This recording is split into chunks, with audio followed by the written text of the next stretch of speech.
দেখা হয়েছে। অসংখ্য অগণিত পরিবার সব হারিয়ে ছিন্ন বিচ্ছিন্ন হয়ে গিয়েছে। শুধুমাত্র জুলাই গণ অভ্যুত্থানেও 1400-ও বেশি মানুষ শহীদ হয়েছেন, আহত হয়েছেন 30,000-এর মতন মানুষ। এই 30,000-এর মতন মানুষের মধ্যে এমন কিছু মানুষ আছেন যাদের সংখ্যা 500-র মতন, যাদের কারো এক চোখ অথবা কারো দু চোখই নষ্ট হয়ে গিয়েছে, পঙ্গু হয়েছেন অনেকে। জুলাই অভ্যুত্থানে যেভাবে মানুষকে হত্যা করা হয়েছে, 1,500-এর মতন মানুষকে যে হত্যা করা হয়েছে, এটিকে এক বাক্যে স্রেফ আমরা একটি গণহত্যা বলতে পারি। জুলাই গণ অভ্যুত্থানে যারা বিভিন্নভাবে আহত হয়েছেন তাদের অনেকেই আজকের এই অনুষ্ঠানে উপস্থিত আছেন, আমাদের সামনে বক্তব্য রেখেছেন কেউ কেউ।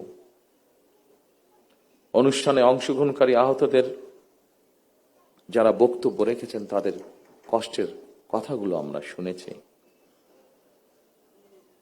প্রিয় ভাইয়েরা, আপনাদের কারণেই, আপনাদের সাহসী ভূমিকার কারণেই যারা শহীদ হয়েছেন, যারা আহত হয়েছেন, আপনাদের সাহসী ভূমিকার কারণেই ফ্যাসিবাদী চক্র শুধুমাত্র রাষ্ট্র ক্ষমতা নয়, বরং এই দেশ ছেড়ে পালিয়ে যেতে বাধ্য হয়েছে।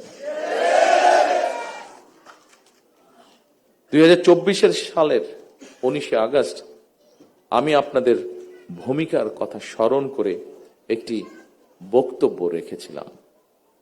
সেই বক্তব্যে আমি বলেছিলাম, বিশ্ববিদ্যালয়ের ছাত্র শহীদ আবু সাইদ, মাহফুজুর রহমান মুগ্ধ, কলেজ ছাত্র ওয়াসিম আকরাম, মাদ্রাসা ছাত্র আব্দুল্লাহ আল মামুন, স্কুল ছাত্র রিফাত হোসেন, কুমিল্লার আইনজীবী আবুল কালাম, চুয়াডাঙ্গার রাজমিস্ত্রি উজ্জ্বল হোসেন, নোয়াখালীর দোকান কর্মচারী আসিফ, বরগুনার ওষুধ কোম্পানির সেলসম্যান আল আমিন, পাবনার গাড়ি চালক আরাফাত হোসেন, মিরপুরের গুলিবিদ্ধ 22 বছর বয়সী মুত্তাকিম, দোকান কর্মচারী আতিকুল, অষ্টম শ্রেণীর শিক্ষার্থী তামিমের মতন অনেকের হাত কিংবা পা কেটে ফেলতে হয়েছে। গণহত্যা থেকে 6 বছরের শিশু রিয়া গোপাও কিন্তু রেহাই পায়নি সেদিন।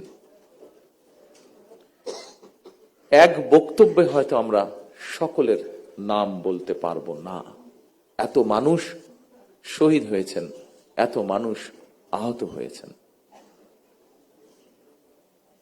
ফ্যাসিবাদ শাসন শোষণের বিরুদ্ধে 2024 সালের গণ অভ্যুত্থানে দল, মত, ধর্ম, বর্ণ নির্বিশেষে দেশের স্বাধীনতা প্রিয় গণতান্ত্রিক প্রত্যেকটি সেক্টরের প্রতিটি শ্রেণী পেশার মানুষ সেদিন রাজপথে নেমে এসেছে। সেদিনকার যত ছবি উঠেছে, ক্যামেরায় বন্দী যত ছবি উঠেছে, প্রত্যেকটি ছবি এই কথারই সাক্ষ্য দেয়। 2024 সালের আন্দোলন কোন ব্যক্তি, দল বা গোষ্ঠীর নয়।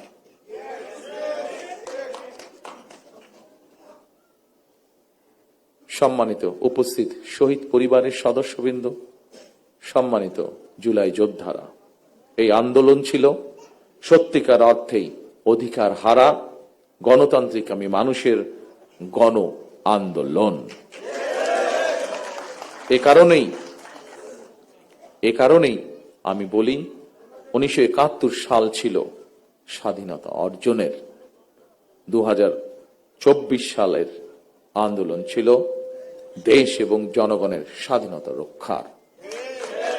সুতরাং 2024 সালকে যদি সুসংহত করতে হয়, তাহলে দেশের সকল নারী পুরুষ তথা প্রতিটি নাগরিকের রাজনৈতিক এবং অর্থনৈতিক স্বাধীনতা নিশ্চিত করা অবশ্যই প্রয়োজন।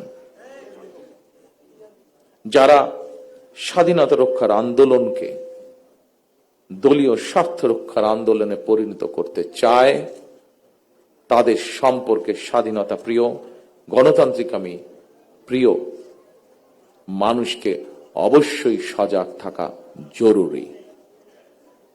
2024 সালের দেশ এবং জনগণের স্বাধীনতা আন্দোলনে হতাহত পরিবারের স্বজন কিংবা আহতদের অবর্ণনীয় কষ্টের কথা আমরা আজকে আমাদের এই অনুষ্ঠানে শুনেছি।